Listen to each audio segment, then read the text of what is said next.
2012 natutunan ko yung X-curve concept sa financial coaching na na-attenan ko. And dito, dalawang line lang yung tatandaan mo. Yung line na pataas, ito yung blue line. Dapat ito yung pinapataas natin, yung ating savings line. And ito namang line na pababa, dapat napapababa natin yung responsibility line natin. So, every peso we save, nababawasan ng ating responsibility.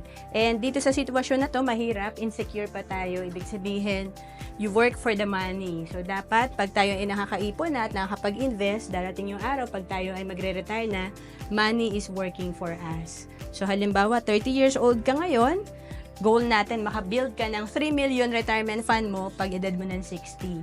And may 30 years ka pa para mag-ipon.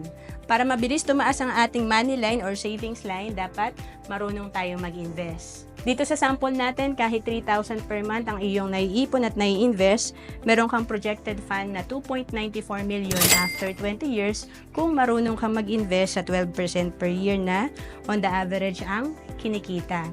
To know more about savings and investment, message mo na ako sa FB, Roan Celis Capistrano.